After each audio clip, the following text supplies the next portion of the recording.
So, well, we're live. We weren't sure what we'd pushed there. So, welcome to the Affairs from the Heart live broadcast from the White Hart Hotel in Lewes. A bit of a mishmash, a bit of paper stuff, a bit of what's going on locally, if we find out. And generally speaking, we are ready to go. So let's do it. Let's follow the protocol.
Well, a bit of a mishmash of a start there, but it is now 9:51 on Friday, the 20th of May, and the year 2022. Not the most auspicious a year in the history of mankind, I may say. However, we are fighting it through and trying hard to take a look at some of the bad things, the good things, and the ugly things that are happening in our community, in our society, and in our universe. Before we go to take a look at the papers, I think we might just give an update. It's a bit of a dour day, and it's going to have heavy rain today. So make sure that you put something on that's going to keep out the rain. I came without one this morning because I always march out without checking my own weather forecast. And I'm going to have to be very careful where and when I go because it isn't going to be that pleasant a day. And the brisk breeze always affects my hat. It catches it there and it blows it off. And I'm envious of some people who seem to be able to wear a trilby in the most fierce of gales and not little bits and pieces crop up to alert me to various things.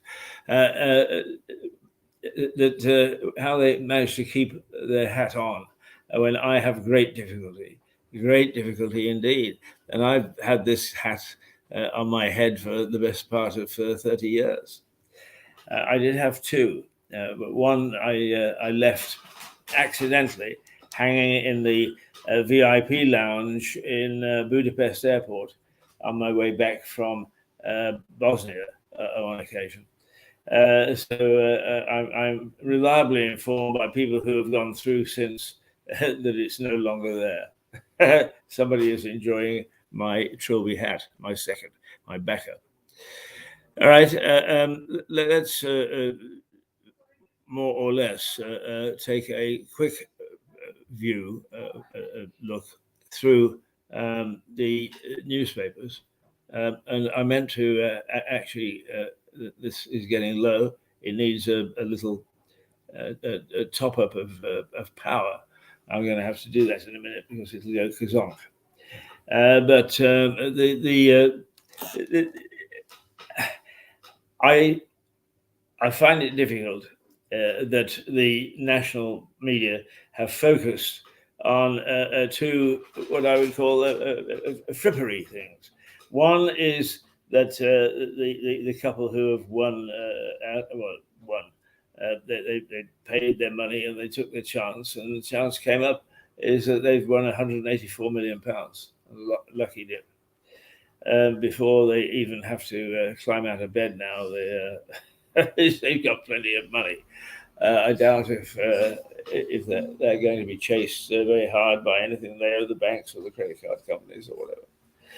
And the other is the continuing row about Boris and what he did and what he didn't do.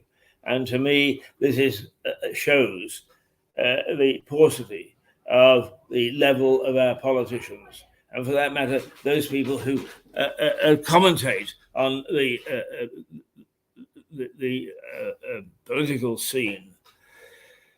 Who cares a hoot anymore about this business? Yes, the Prime Minister shouldn't have done it. Yes, we should be pushing for somebody who is perhaps a little bit more morally stable than this Prime Minister. But generally speaking, is whether in fact he now had a cream cake, an ice cake at Christmas, and whether in fact the opposition leader, Keir Starmer, although he's still not under the same sort of pressure, should have had a pint of beer at a constituency office. No, they shouldn't. They should not have done it. They did. They've been investigated. They've been fined. End of story. The fury. There was a member of the Liberal Party on this morning who, oh no, these men must go. They must resign and so on. And quite rightly, because they don't always get their questions right, the presenter, the BBC presenter, said to him, well, what about continuity? And in fact, the continuity bit struck a chord, and he started to waffle. And she quite rightly said, yeah, but, we really should have continuity with the fact that so much is at stake and so many issues need some sort of stable government, and surely changing leaders at this particular time. No, he wouldn't have it. The principle was, let the country go and rot. And that's the level of politician that we've got at the moment. Yes, Boris and his opposite number have been naughty boys. Boys will be boys. They shouldn't have done it. They have been excoriated in public. They've been humiliated in the House of Commons. Enough. To keep this going is just political rubbish. And it takes parliamentary time. It takes the focus of our MPs, 650 of them. 650? Yes, 650 of them. All of whom have a part to play in making sure that there is a reasonably happy ending to the Russia-Ukraine war. That we get on top of illegal immigration. That we worry about making sure that our deal with the EU over Brexit and Northern Ireland and the false border is worked on. I could go on and on and on about the things that we haven't managed to do. And what we're getting is a lot of, but he said, we said, they did. And it's rubbish and it's nonsense and it's got to stop. Get on with some of the things that I've just mentioned. All of the things I've just mentioned, they are all creating a society, a community, which is not fun to live in anymore. It's where you have to hope that the milkman doesn't call when you're in, so that he can't ask you directly for his money. That's the sort of society we're getting back to. And it's got to stop. We really do have to have people willing to take a strong, hard look at where we are and get the priorities right. Yeah. I'm talking to you, members of Parliament. I'll have a little rant about that in a minute. The Mirror it goes once again with the Partygate scandal. The Prime Minister, no COVID rules were broken, 126 fines. So, does it matter? Why not 120 fines or 130 fines? I saw some colleagues who are senior journalists walking along. I didn't get a chance to go and say hello to them yesterday, but even they are beginning to find that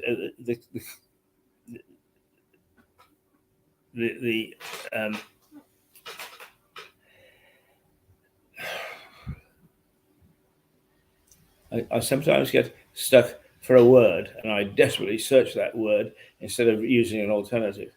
But anyway, what I'm trying to say is that we need to get on and take a look at everything else that's happening and some of the things that we need to address, rather than quarrel and follow some of these things which are just, to me, becoming now nonsense.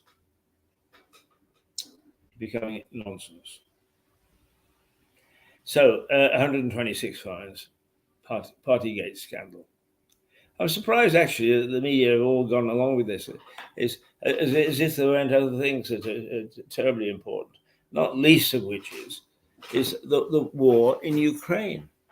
It continues to go on. It continues to get to points where our ambassadors and our representatives abroad are saying, this man Putin, don't misunderstand him or misjudge him or underestimate him, because he is likely as not to take that as encouragement and do things, and send rockets with nuclear warheads. So everybody keeps on saying, "Oh yeah, but even he wouldn't want to launch a nuclear war." I'm not so sure. I'm not so sure about this man. There are some people who take the view that I will win at all costs, and some of their decisions are for immediate gain and no developments with the long term, and worrying about the long term. And I think that Putin is one of them, that he will do stuff for a short-term gain and see where it takes him. All right. The Guardian was furious Johnson escapes Partygate with a single fine. Oh, God. To me, one of the things that should be asked is who's paying the fines? Is it Boris himself? I mean, actually, what is it? 152, 162, 126 fines. And all of them saying you've been a naughty boy. But we've been told that for God knows how long. And why we keep on and on and on in the national press, I have no idea. None at all. And it's where Boris's view of what he's done is that it's done and dusted. Scotland Yard is now saying it's done and dusted. Most of the other opposition parties are saying, yes, it's done and dusted. And yet our national press keeps on whipping up a storm about it. Let's whip up a storm about nothing is being done in some of the things that are key to our survival, key to our reproducing a healthy economic entity, a healthy aura for the United Kingdom, making it an attractive place to live again. So there, Daily Mail. What a farcical waste of time and £460,000. And it would fall broadly into my own view. As yes, I think that we needed to look at whether the Prime Minister had broken down the restrictions, had made silly nonsense, had done things that he shouldn't have done. But the investigation by Scotland Yard, when Scotland Yard were pulled in as criminal activity, blah, blah, blah, blah, blah, blah. And it's cost the taxpayer £460,000 to do that. Now, I sometimes wince. I wince at when these figures are pulled out because they don't actually reflect that money would have been. It wasn't money plucked from somewhere else. It was money that was available within the budget to do various things. So what it did was it looked at COVID, and perhaps it would have been better instead of looking at leprosy. I don't know, but we did. $500,000 spent on this one issue, and we have got to accept the fact it's done and dusted. Leave it. Let's move on. And as for the time, the Mail raises a very good point. Is a lot of this has taken a lot of time. It's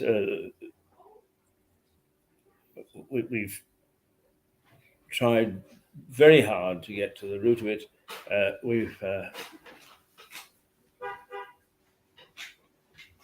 nice bit of traffic coming through the hotel now. It's rather nice.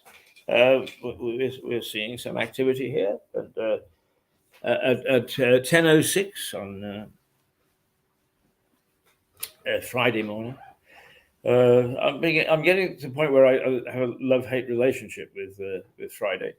Is a part of me says, "Oh, thank God, we're heading towards Friday evening, and I can start to relax and perhaps rush away from the cares of the week on Saturday and Sunday."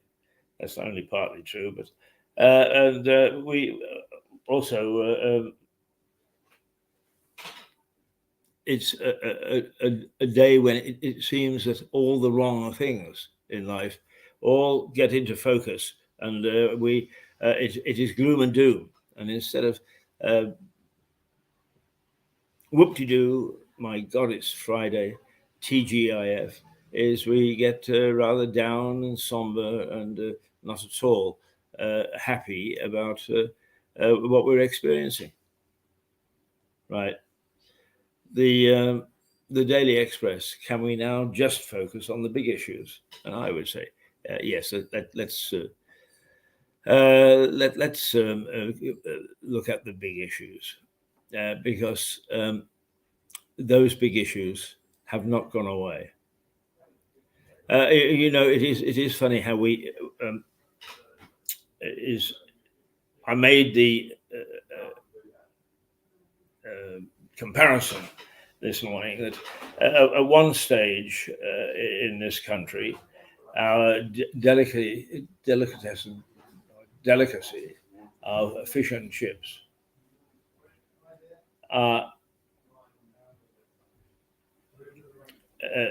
once were wrapped in newspapers, and the chippy would ask local people, bring in your newspapers. So that they could put the old salt and vinegar on and people could go walkabouts.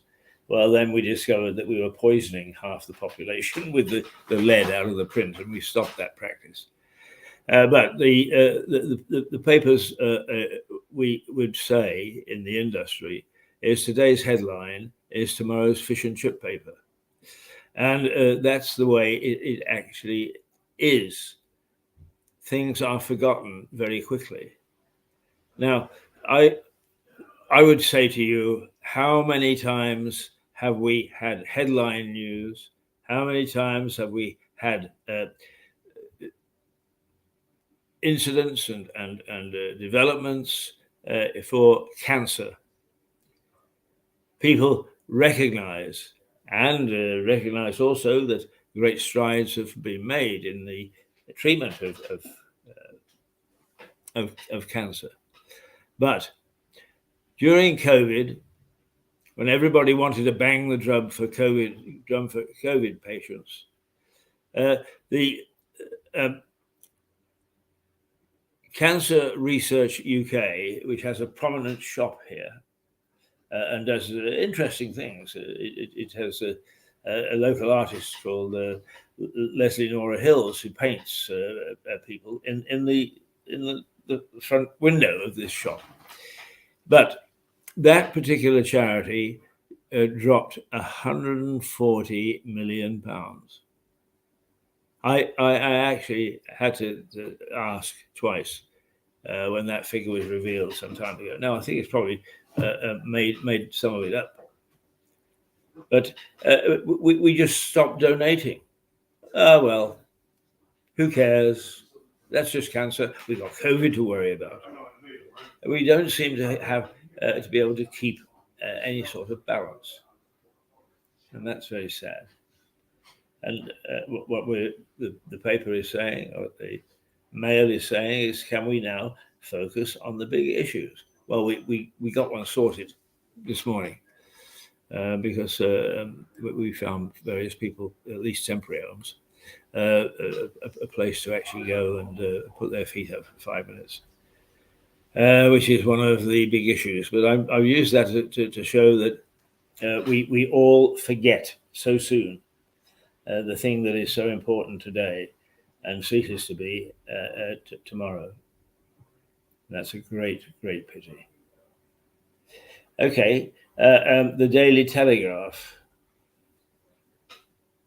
Sue Gray demands to name Partygate ringleaders. Is once again, no, please, give it a rest. Give it a rest. I mean, I know that she's been in charge of trying to see what went wrong, and I think also the role of Parliament in what society has been doing in the time that we've had these crises, with first of all Brexit, then a war, and prior to that pestilence, and other issues that are facing us, not least of which is the cost of living. Because we have a generation that really don't understand inflation. They haven't had any for 20 years, which means more or less that the money that you have is the money you could spend. What it means now is the money that you could have is you could spend with 10% less purchasability. And that's rather a bad and poor situation. And we should be talking about that and debating it. Forget bloody ice cakes. I'm going to get myself into trouble with my colleagues. The Metro, a very lucky £184 million dip. Yeah, wow, terrific. A couple have won the lottery. They won 184. Is it 184? I keep on getting this figure wrong.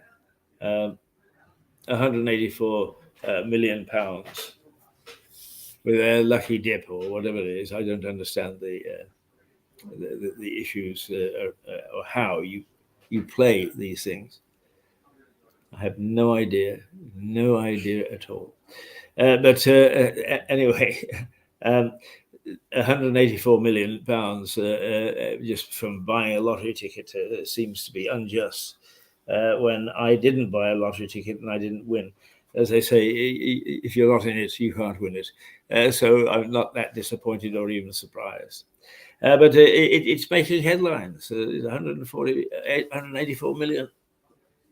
that they've won on this ticket. And now I suppose they'll be thrashed to death. What are you going to do? Are you going to sell your house?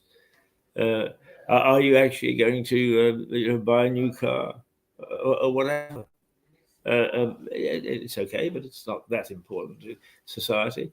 And yet we here we are posing the question: is as indeed the Metro has this a very lucky £184 million dip.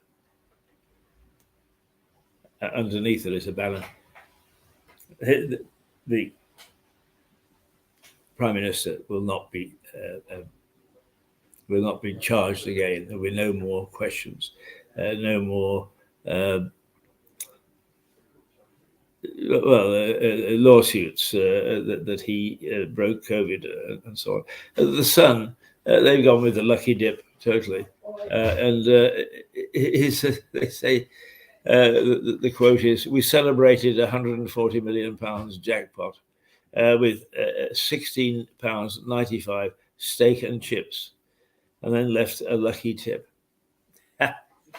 Well, good for those people. They went out and had a steak dinner.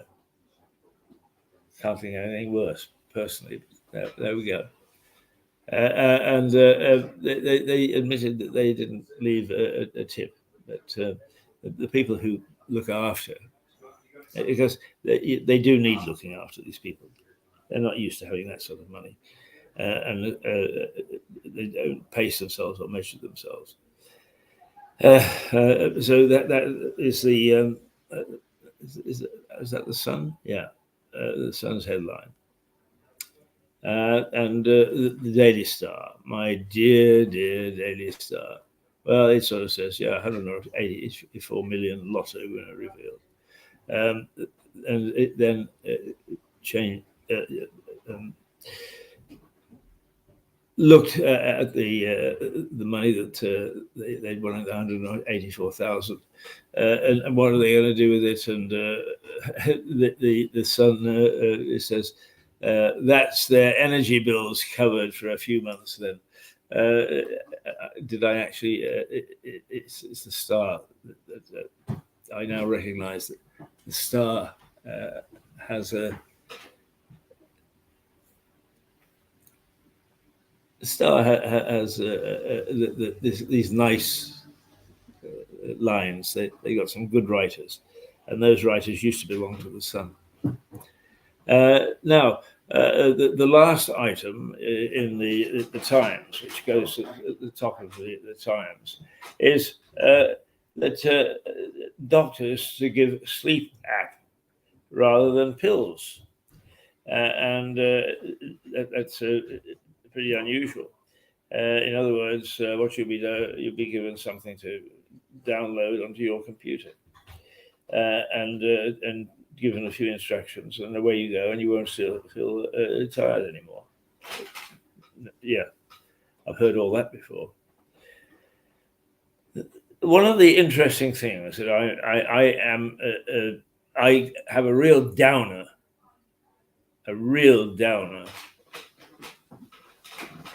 on computers.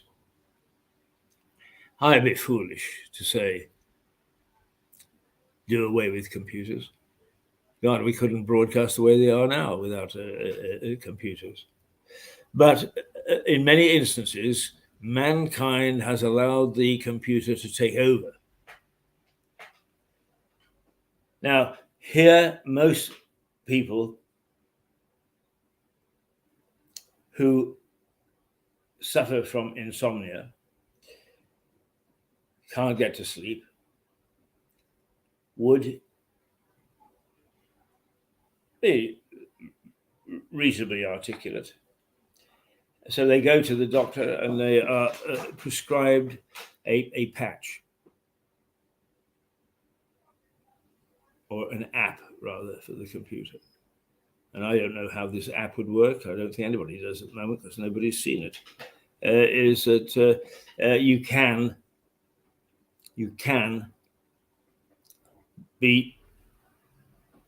tap into this app, and it will give you advice and so on how to get back to sleep satisfactorily.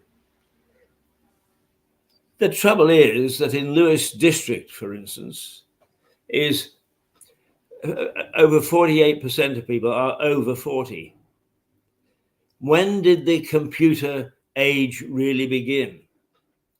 1993. 25 years ago. That's all. Just 25 years. 40, 25. An awful lot of people do not know, beyond the basics, how to operate a computer. And yet here we are spilling stuff out. Local council, go to our website and read what what we've had to say and how we're responding to this and so on. It's crazy. If they think that they are communicating with their public, well, they're not, because it not only is it a question of using the computer to inform, but a lot of the people who don't have proper computer know-how have no other means of gaining information about their local government. Okay, we started to talk about the NHS and this app to try and help you get to sleep. But it's crazy. And it's 10:20. And outside it should be heavy rain, but it's not. So perhaps we're going to get away with it today. Who knows? The temperature is plummeting from yesterday. It's going to be 16. But it's supposed to pick up tomorrow until in the end, on Saturday, we might get into double figures in the 20s.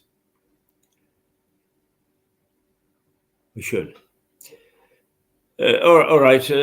Let's take our little break down at the park, and then we'll see what else is going on, and that we might need to. Susan Harris there, and she has some very nice early morning photographs, and yeah, let's take a look at them. No, we won't. First of all, we'll go to one of the parks, Grange Park, Southover Grange Park. And it is just a nice, gentle collage of pictures and video.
Next up, bottled poetry.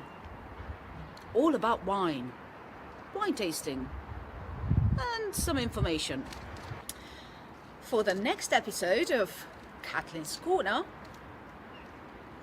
the lovely Stephen has another issue he wants to discuss. Welcome to Mirador.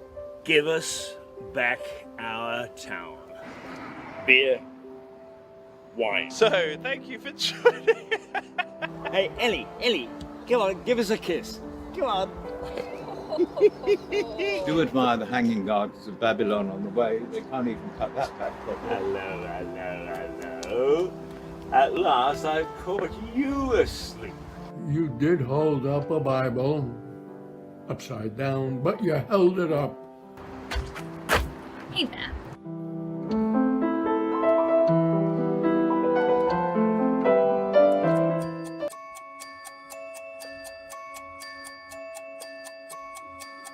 Hello, my name is Leslie Hills and I paint portraits. They're sold for cancer research, and this Christmas Mirador Television are putting on a competition just for fun, and we'd like people to send in a self-portrait and also a photograph of themselves as well.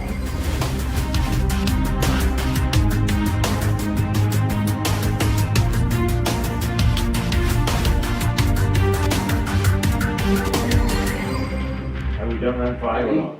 Are you working? Taking a picture, are you filming? I'm filming. Oh, no. You're gonna have to work Sitting now. there going,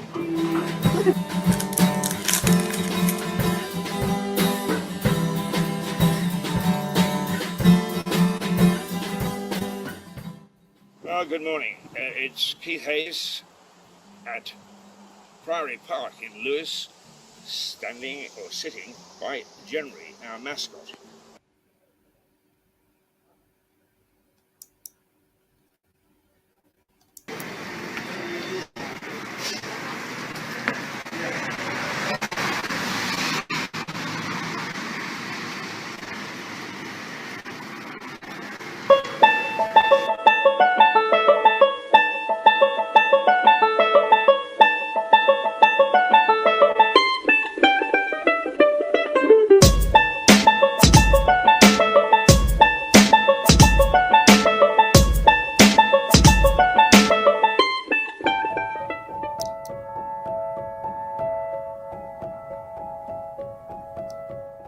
Breaking news, November 1967. Carl Stokes elected mayor of the city of Cleveland, Ohio. The first black American man of color to be elected the mayor of a major. Well, there we are. That's the sort of program that we have done in the past, and the sort of program that we will do in the future. And we're getting back into our stride. And if you've got ideas and thoughts for us to do programs about what you do, come and see us or drop us a line. I think it's now Mirador Television at gmail.com. And say, we had a lovely man on yesterday who is organising the Lewes Folk weekend next weekend. And he's great innovation. He's put it together with a rugby weekend of seven-a-side, which is always terribly popular. What a good idea! And those are the sort of things which we favour and that we can get our teeth into, and we'll try very hard to share with you. And to bring to life if we can.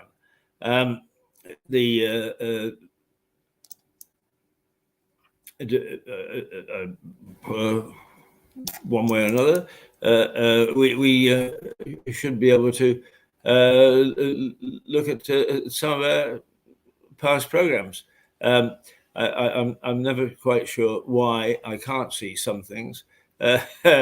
But I've got a feeling that we have all sorts of stuff lurking, ready to come to the fore. And I've got one here called 1952 1.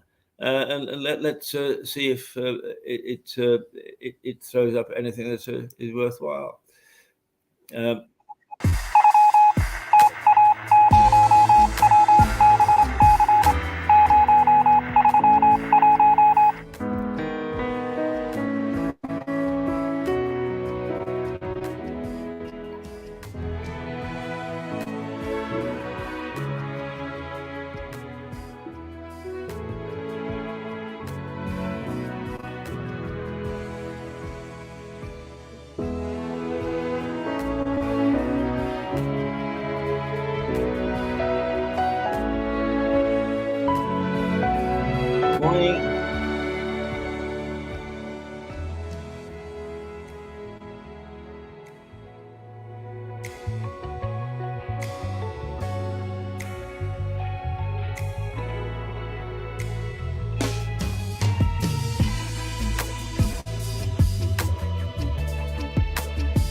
Now that was a little collage of snapshots from 1952 to 1960. The coronation year, of course, was 1953, but the Queen ascended to the throne in 1952 upon the death of her father.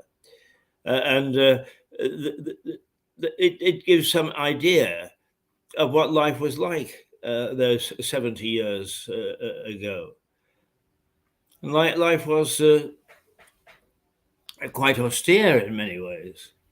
This country was coming out of a world war, which makes me wonder why we aren't paying more attention to the war in Ukraine. But an awful lot. Well, first of all, our diet in those days was considered to be the healthiest that we've ever had in this country. That we ate very healthily because we were rationed. I can remember, as I'm sure that many others watching this will remember, that sweets did not come off ration until something like about 1952 or 53. Coal didn't. And almost everybody heated their home with coal fires in those days. We hadn't bothered to follow up on the lesson that the Romans had taught us about central heating.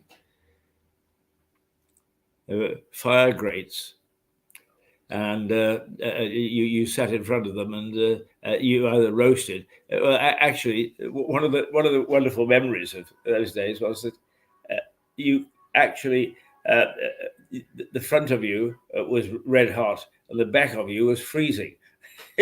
You got a cold bum and a hot face. It's those sort of things, and a hot water bottle. It was they were very much, everybody had a hot water bottle. How all those are now dim memories, but they were interesting times, and the fact that it took us 10 years or 10 years or more to get over until we got to the swinging 60s. And life in Britain changed. I actually left to go and I went to university in Canada in 1958, late 1958. It's a totally different way of life over there, but also here we were still not that sophisticated. Not everybody had a telephone. Most certainly not everybody had a car. The roads were relatively clear. My first car was a 1927 Austin, and it was a wonderful old car, but there was no such thing as checking an MOT. And that car, what I had to do is to learn when to start pumping the brakes so that it would stop the halt sign.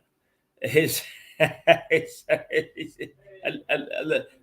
police wouldn't have thought twice about stopping to check things like that. We took half the cricket team to all sorts of things when I was a young man, when I was 17. We piled them all in, and we had a wonderful time, and all with and the speedometer went from 0 to 100 and back again, all within 3 seconds. It just fluctuated, but there wasn't that much traffic on the road, so we weren't in the sort of danger that you would be in today. And as I say, the police or the authorities would have thought no more about stopping to look at that car and then fly to the moon. And fly to the moon is one of the things that I can remember quite clearly, that some parents of friends went to a lecture at the local church. And I remember them coming back and saying, this man was very, very interesting. He actually does believe that we will get to the moon. We will fly to the moon. No, we won't.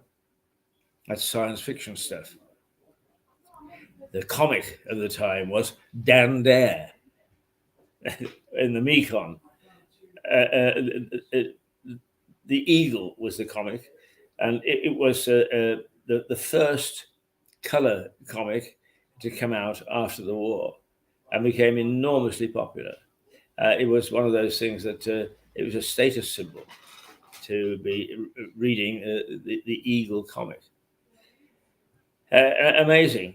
And we went everywhere, of course, on steam trains. The buses had clippies, a conductor who was actually king in his own domain. A lot of them were very, very bossy and would order you around. And we took it. Oh, yes, sir, no, sir. 3 bags full, sir. The steam trains were just wonderful. Even the local ones that went chug, chug, chug, we had fun. But the express trains, those that went to London and beyond, were trains to behold.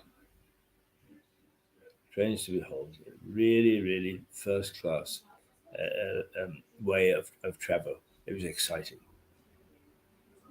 The food that you got on trains in those days was excellent. Not like the rubbish that we get now. And if you went third class, once the train had left the station, is you go and cock an eyebrow at the steward in the dining car, and if first class hadn't filled it up, in you went. And you could travel from, well, in my case, Birmingham to London, having a full breakfast, a full English breakfast, and in the evening, I can remember to this day the lamb chops that you got on for dinner, and it was all silver service. And the men who served it were all bandy-legged because they had to. They had to learn how to balance themselves and not fall over with the rocking of the train while bringing food to the table. And they did it with great aplomb. It really was quite something.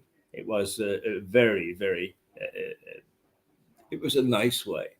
And you could get your little half bottle of wine. And between Birmingham and London, it was an hour and 45 minutes. Just right. To have a full meal. Just right. That was the age in which we were living. All I've said really is that our diet was much better in those days, and it was much better. Where are we now? It's 10:40. And perhaps it is time. Well, first of all, let's give you the date. That's one piece of information which we can give you for free. The date is the 20th. The month is May, and the year is 2022. And what I meant to say about the clip that we just showed you of life in coronation year is that the heart of the celebrations is also not very far away. First of all, we've got 2 days off. And strangely, it's not going to be a Friday and a Monday. It's going to be a Thursday and a Friday. So that I think it's the 2nd of June, because I got an operation on the 1st. The 2nd of June will be the day that the Queen will troop the colour, that there will be all sorts of things happening in the capital and around the town. around the country. And if we want to put out bunting, that's the day to do it, on the 2nd. And that's not very far away. In fact, it's only, 2 weeks away. So those are the sort of things that we'll be celebrating. Will we be celebrating with street parties and bunting? Who knows? It is very difficult to read what people are going to do or want to do for this Jubilee celebration. I'm quite sure that the crowds will pour into London because it will be an exciting time. There'll be as many from overseas as there will be from our own country. I personally am going to stay down here. I'm not going to venture up to London on a day like that. God, it'd be awful. Although I did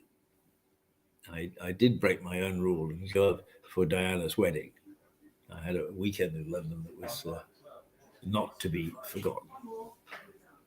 That was quite something.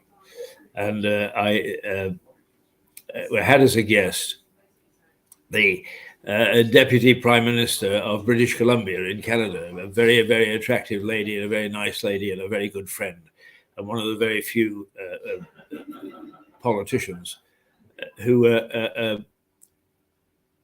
not corrupt, not bent. And we were at the celebrations. We could only get hotels out near Heathrow Airport, and the celebrations were taking place that evening, and London came to a standstill. I mean, absolutely jammed, and we actually caught the last underground out of London to get out to Heathrow. And I can remember that we had an experienced Londoner with us, which I wasn't at the time, and he knew how to jam into an underground carriage. It looked full, it wasn't.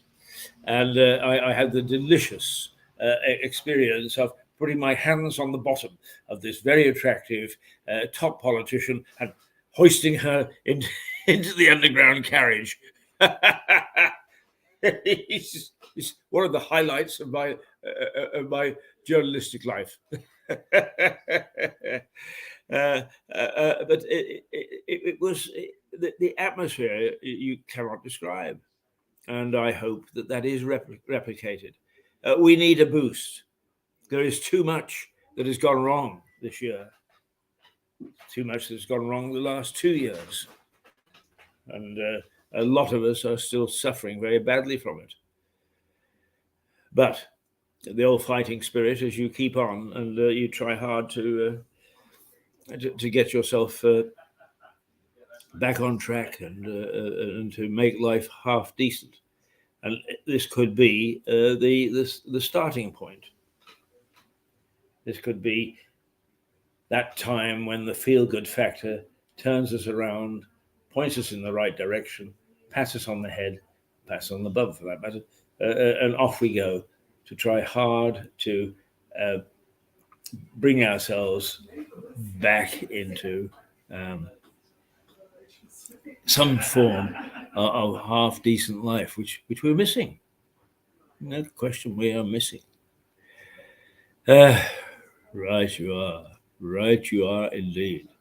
Right, we were looking at the papers, and the last item is doctors to give sleep app rather than pills, and I was in full flow about our use of computers and how we've managed to let the computers take over.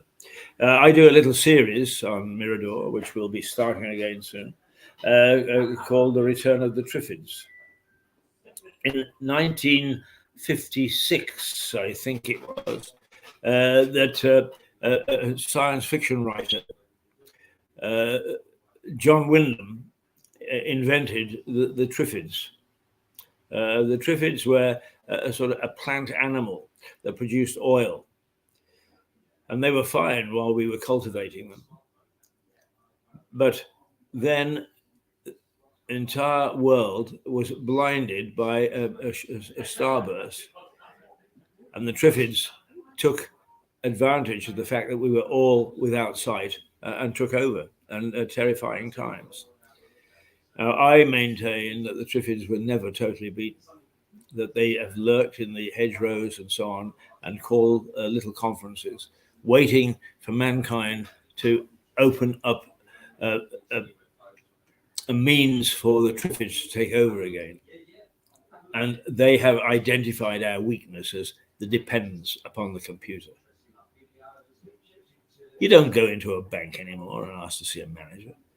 Yeah, you ask somebody who's got a title. They take you into a room and they punch a button. They either say yay or nay. But it's the computer that does it. One size fits all. It's crazy.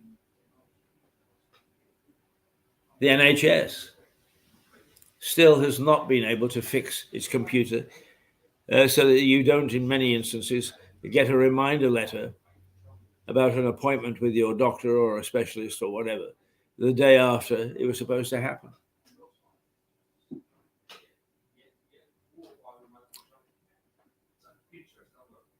You are always getting tickets for trains or planes or whatever that are cocked up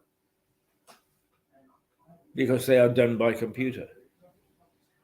Now, yes, it would be absolutely farcical of me to suggest that we do away with the computers, but the emphasis has got to change. We are going to have to look at making sure that the computers are helping us and not vice versa. Not vice versa. 10:48 it is. It's going to hit about 15 or 16 today, as opposed to the 19 or 20 that we've experienced the last 2 or 3 days. But then it will be back up again tomorrow. Quite a nice day tomorrow. It hasn't rained so far, but it's not a nice day out there. And it's a little bit chilly, to be quite honest with you.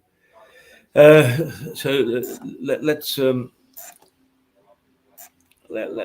see if we have got anything that's worth actually taking a look at.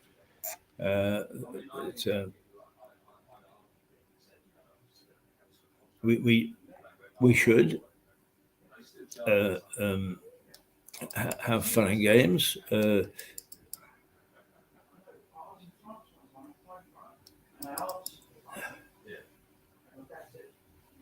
75 magic years daily. Here's one. A nice little.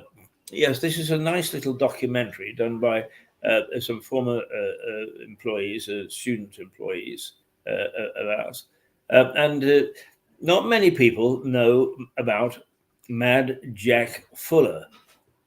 Mad Jack was the MP for Lewes in the 1800s. He was filthy rich and used his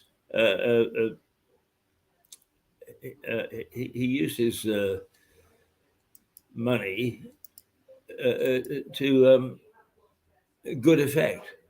He was a philanthropist. He was also a real character. But let's just take a look at that.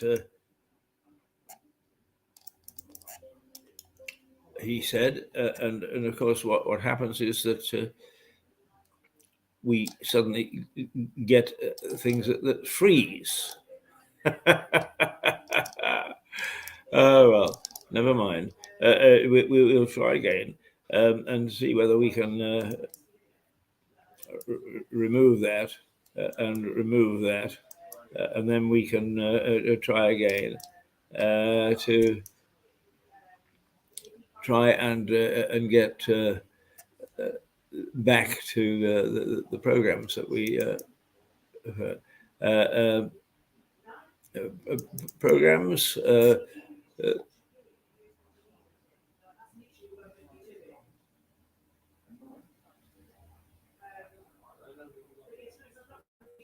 And of course, the one that I just had has disappeared. It's always the way. It is always the way. Let's see here. No, here we go. We may have some luck this time.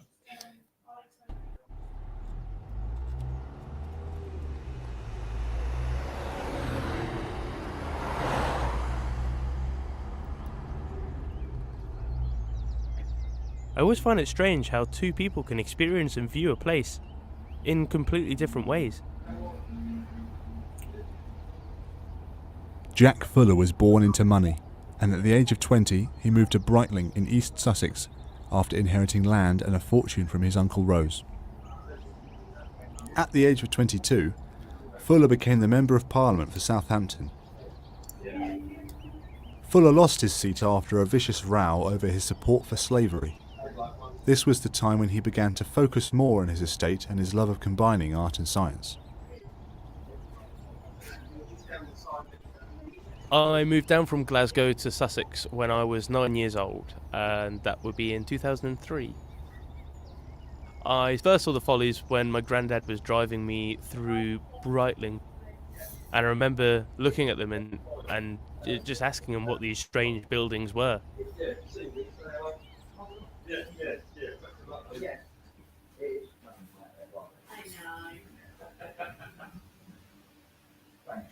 Jack Fuller was affectionately known as Mad Jack by local residents who did not understand his fascination with useless buildings. A folly is a building with no purpose other than decoration. The first of Jack's 6 follies was the summer house.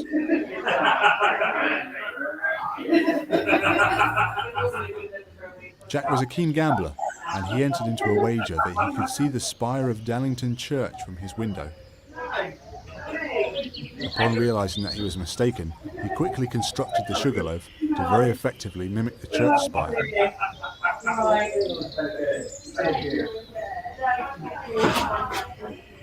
I looked out of my girlfriend's window and I saw this strange building in the distance, and I asked her, what is this strange building? And she replied that it was the Sugarloaf.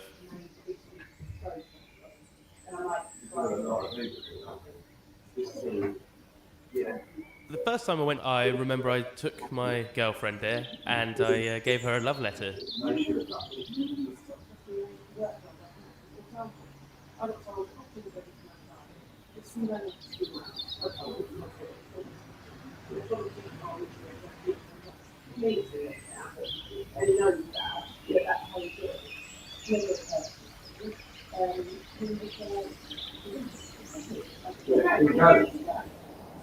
The Rotunda Temple was built to hold artwork, most notably paintings commissioned from J.M.W. Turner.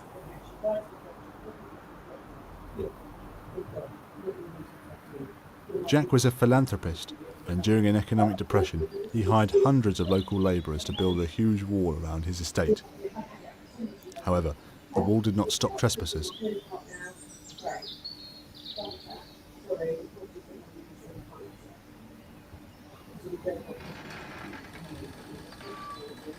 You know, we all thought the temple was full of art, and I was a bit shocked to find out that there was none. All I found when I first went in was graffiti left from the Canadian Air Force that was stationed on the estate during the Second World War.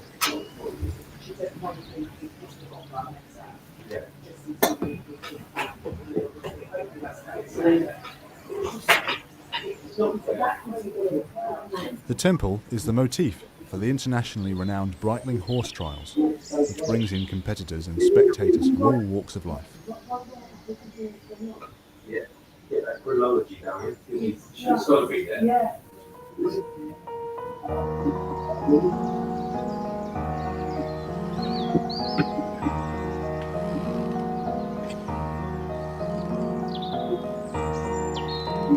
The Hermit's Watchtower was built so that Jack could survey his land and have views of the sea.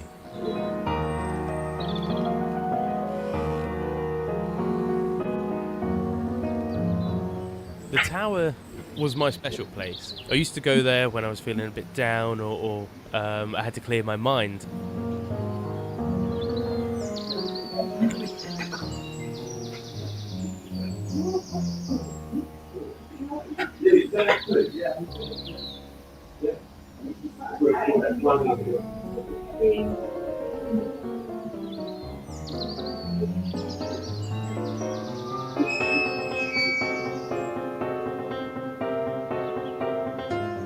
As you go up the stairs on the right hand side, my girlfriend's initials are still there. Mine, well, are not there anymore.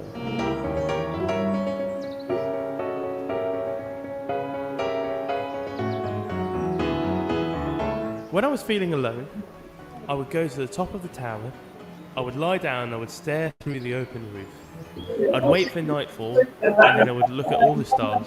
Yeah, I would wonder what my place on this earth is, why I was here. And I would also wonder why the Follies are here. And, you know, it dawned on me that the Follies aligned almost with the stars. And it feels like some of them are there to replicate Orion's belt. Others are there to, you know, to be individual stars, like the observatory would be Betelgeuse. Have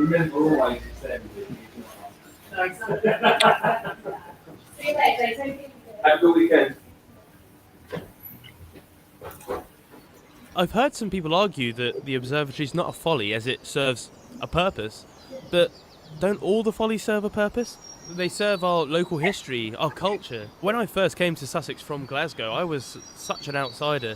People had no idea what I was saying, and I had to get something to point me in the right direction.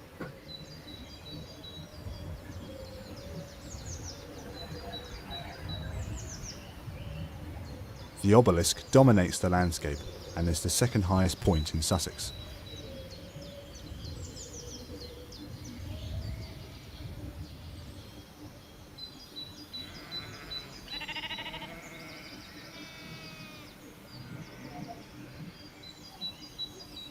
I remember looking up at the needle and realising that it pierces the vast, uninterrupted sky.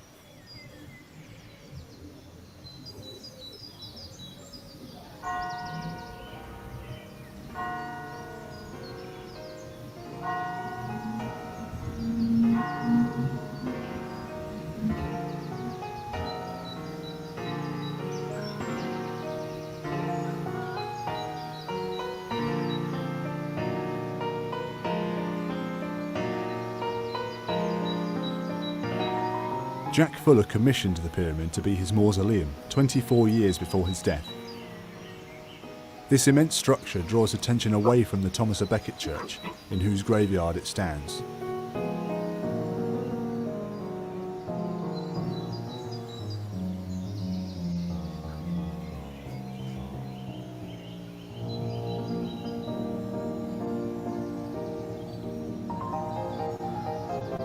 I've heard that Jack was buried in the pyramid sitting up in his armchair, with a glass of claret and a roast chicken dinner in front of him.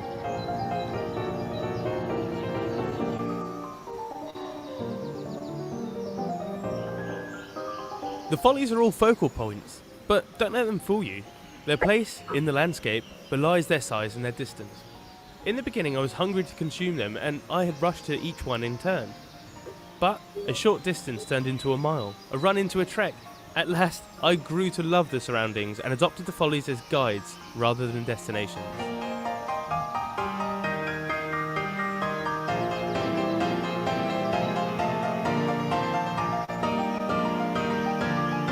Jack Fuller was respected by many as a squire who, at a time of extreme poverty, when soldiers were returning from the Napoleonic War, did what he could to provide employment and prevent revolution. He was ridiculed by others for his views on slavery and his obsession with erecting follies while people were going hungry.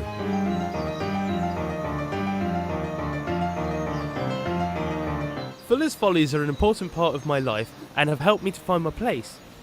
I know many people have followed this path before I have, and I love nothing better than bringing new people to experience them and to fall in love like I did.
Oh,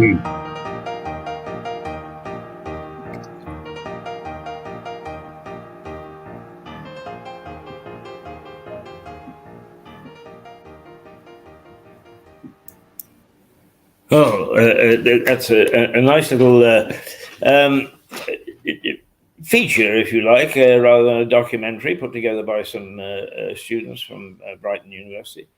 No, I think actually not Brighton University, but East Sussex or Sussex University. And it's a nice story because Mad Jack is still very much in evidence here. First of all, his parents were married on Hamsey Church. And Hamsey is virtually a deserted village now. It's a ghost village. And he has relatives still around that area in Opham. The story being that the people of Hamsey got the Black Plague, the bubonic plague, the Black Death. And they surrounded the village with blackthorn so that people couldn't get in and couldn't get out. And eventually they starved themselves to death so that they wouldn't pass things on. But those people who had been caught outside the village went and formed another village about a mile away, which exists today and is known as Opham. But in fact, if you read it out phonetically, it's Opham, off Ham, and that village is still thriving today. And there are people who live there who were related to Mad Jack. Mad Jack is said to have fought a running battle on the night of his election up School Hill, with his opponent coming in here into the White Hart Hotel as their headquarters, and Mad Jack using the Star Inn, which is no longer the Star, across the Crown. So rather, is no longer the Crown. It's been converted. But that they held abuse and cabbages and garbage and so on in a running battle on election night, right across the roads here. So an interesting tale. But also Mad Jack is he was very, very good to his villagers as a squire. I've seen a list of the food that he ordered for his village, because the squire would always look after the villagers on Christmas Day. And he had the best bullocks slaughtered to make sure that everybody was fed very well, very well. He would, and some of the follies, by the way, it is said that he was very interested in what was happening in the Napoleonic Wars, and that he for victory, he liked to race to the top of the follies, and from the follies he could actually see across the channel. Any victory, he could go whoop-de-doo and look at them directly. But he also was very beneficent.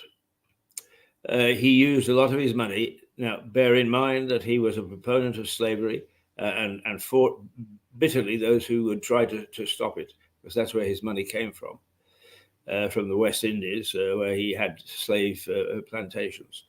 But he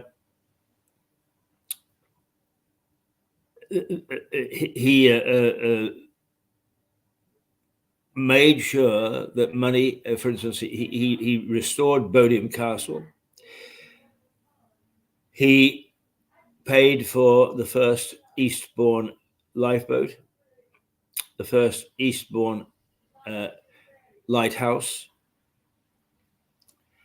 He subsidized the research into Davy's lamp, the famous lamp which was designed for miners, so that miners would take a canary to find out whether there's any gas. If the canary peeled over or keeled over, then they were in danger.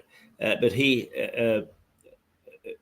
funded the research for Davy's lamp, which allowed miners to have a lighted lamp in the pits without setting off an explosion. But most of all, you looking here at me, is he supported the research by a man called Faraday, who invented Faraday's cage, which has something to do with how to block the neutrons or neurons or whatever in light. And what did that result in? Television. So Mad Jack was, in some ways, the father of television, and used his money for those good ends. 22 stone, do you blame him for wanting to sit in his own pyramid with his cards and his roast chicken dinner and his bottle of wine? But it's a lovely story about Mad Jack. Hello. And he is, in some ways, a popular local hero, even though he never married. He didn't have children. But there are Fullers in Lewes who are direct descendants of Mad Jack, and who are very proud of his their relationship to him. There is a Fuller's Passage, and there are cellars.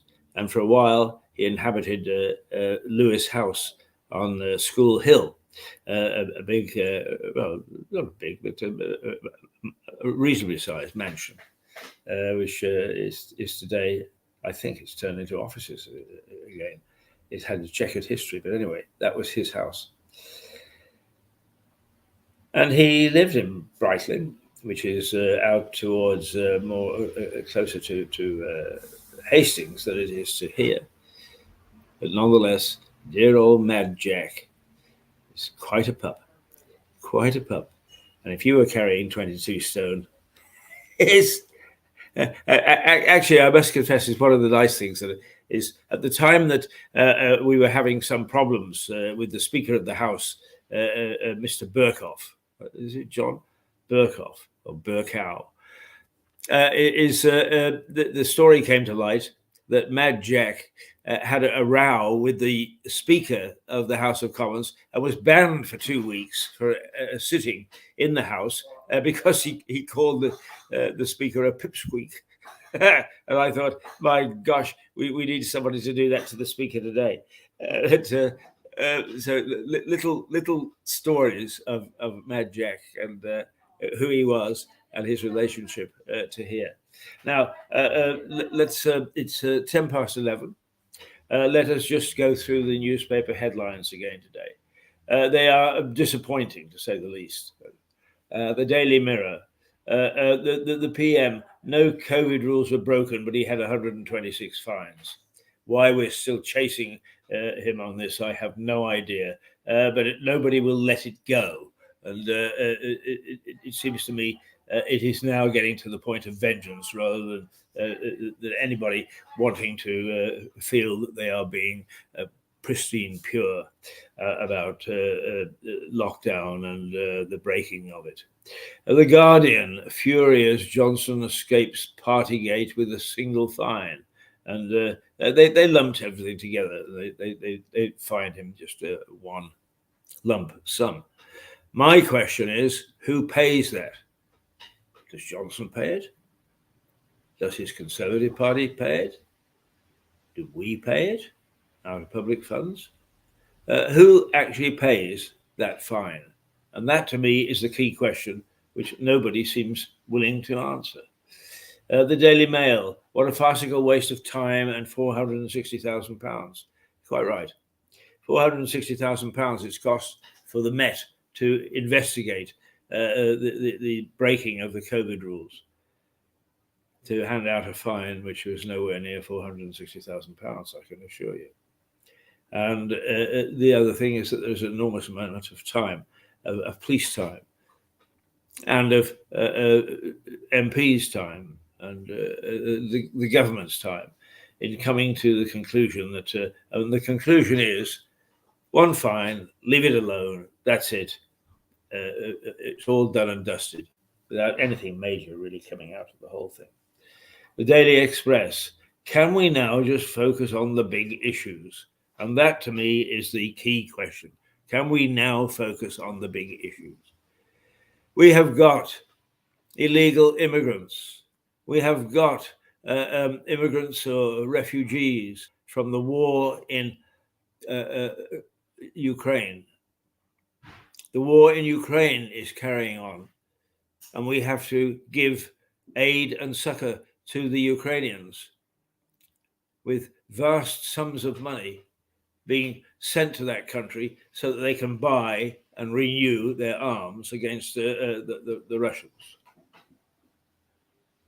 We have a cost of living crisis. We have an energy crisis. We have an NHS crisis. We have all sorts of crises facing us, partly as a result of COVID, partly as a result of some misplaced legislation, particularly energy legislation a few years ago. It doesn't matter why, we've got these things to face. And all our MPs and our governance and our government should be focused on how we handle these things, how we get out of them. Because it just simply is not good enough to go chasing after principle when people are likely to starve, when budgets, household budgets, are being ripped apart, when bodies are being mangled in a war which looks more like a war of attrition than anything else right now. We want our MPs, we want our government, we want our civil service to focus on these issues which are affecting everyday life in a real way. Can we focus on the big issues? Because I don't care anymore whether Keir Starmer had a pint of beer and a curry, whether Boris had a half bottle of champagne and an iced cake during lockdown. It's done and dusted. And only those who are determined to get their teeth in, keep their teeth in, and who are beginning to make idiots of themselves because they are not coming up with any contribution whatsoever to the real issues. So the Express asks the question, can we now just focus on the big issues? And quite rightly so. The Daily Telegraph, Sue Gray demands to name Partygate ringleaders. Oh, God, here we go again. Leave it alone. Let's get on with things. Sue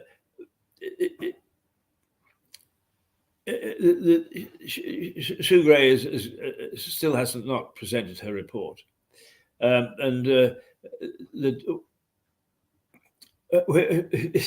there's cartoonists say one mosquito saying to the other, "We're only alive for 24 hours.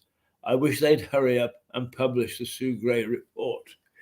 And yeah, I wish they would too, but it's become an irrelevance. It's become a document that people can refer to rather than have any meat to it. The Metro, a very lucky £184 million dip. In these dire times, the newspapers, strangely enough, have tried to regurgitate the fact that we're all in thrall to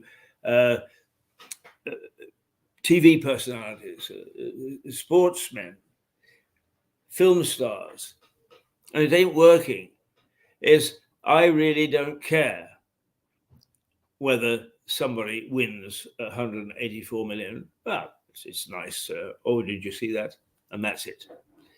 I don't care that we have film stars poncing around, making statements about war and peace and everything in between. I'm not sure that I really care that the new Tom Cruise movie looks as if it's going to be a blockbuster. Nowadays, there are so many of them around. You can take a pick of half-decent movies to go to the cinema. I really don't care about these things. The Sun is a lucky tip. Well, it's a play on words. Apparently, it says that the people that won it won 184 million pounds, spent £16.95 on a steak and chips dinner, and then left. They said they did leave a tip at a restaurant in Gloucester. Quotes a family source as saying they were in such a celebratory mood, they left a sizable tip. A sizable tip. But how sizable can it be for you spend 16 quid on dinner? I mean, even 20% would only be about £3 or £4, unless they paid £16.95 or £17 for the meal, and then left a £17 tip, which would be ludicrous. That really would be ostentatious. And then the Daily Star it says, as indeed, it's wonderful headlines. That's their energy bills covered for a few months then. And finally, the Times says that doctors have now developed an app to help those people who can't sleep. No longer will you get a pill to help put you to sleep, but you'll have an app that you can go to for advice and succor and tells you how to go to sleep. The only thing that's wrong with that is most people who suffer from sleeplessness are older people. And older people are those that don't totally understand the apps.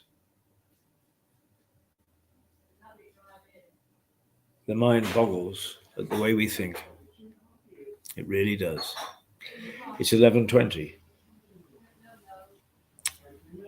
We have come to the end of a week.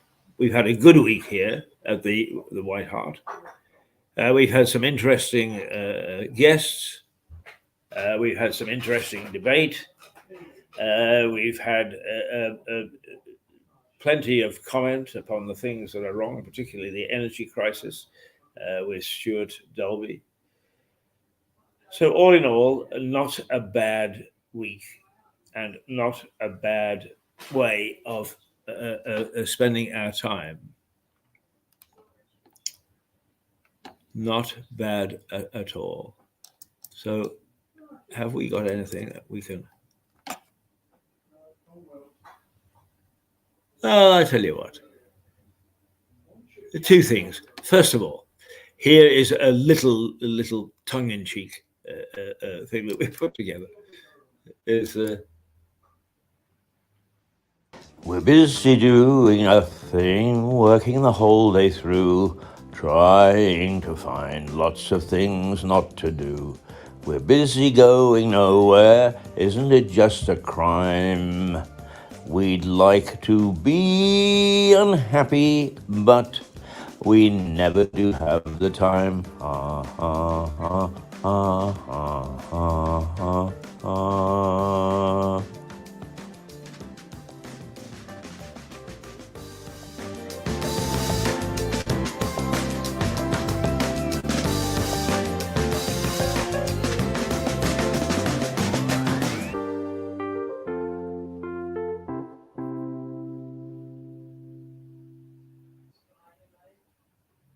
There you go.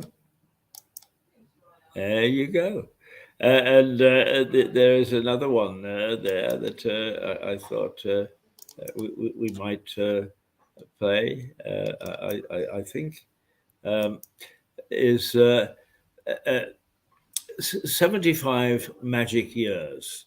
And this is once again just a reminder of what this year is all about, Jubilee year. And here are some of the things that we should be reminded of.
Well, there we are. 75 magic years. And we are getting now to within 2 weeks. Yeah, 2 weeks. It's the 20th now. It's June the 2nd we celebrate. So 10 days to the end of this month, May. And it is the 20th today of May in 2022. It's 11:24 for those people who worry about it. It's supposed to get very wet outside, but it hasn't so far. And that's the state of play on this Friday morning. I hope that you've enjoyed being with us. We don't expect you to be with us all the time, and but if you just tip in and tip out, perhaps you found a little something that appealed to you. We will be back on Monday, full of vim and vigor. Hopefully, we'll have some of your favorite people joining me as co-hosts of the show. And we will continue with Rouser Radio just as a starter, just for the first hour of the day. Sort of fun. It's more than sort of fun. It is a great deal of fun. And I'm very happy that we are able to poddle along the way that we are. This is a deliberate style of television. It's relaxed. People can come in and talk. People can come in and push their ideas. They push their events. They can push anything they want. And bit by bit, people are finding us and making sure that they once bitten, twice shy. No, that's the wrong quote. It's once bitten, they stay with us. And we're delighted that they do. So at 11:26, we can only say to you, Toodle Pip, that no, I know what we're going to do. Before we go, we're going to play our calming video because it's our standby, and it just shows the beauty of the park, the Central Park that we have in Lewes.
So, our thanks to Cliff and Sally Aries at the White Hart for entertaining us as they do on a daily basis in the week in the front bar.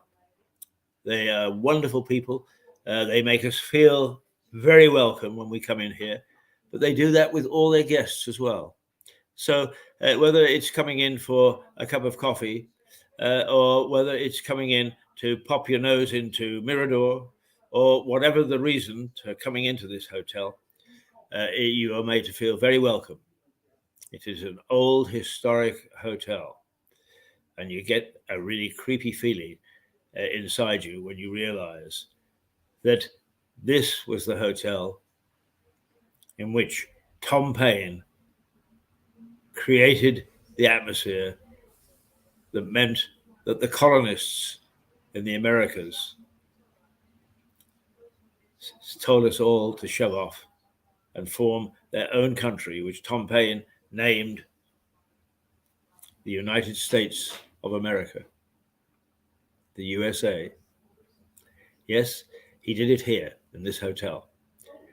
So you really want to get the feel, and there's the sheriff's room with his name on the Declaration of Independence, if you doubt my word. It's 11:29, and time for us now to say toodle pip and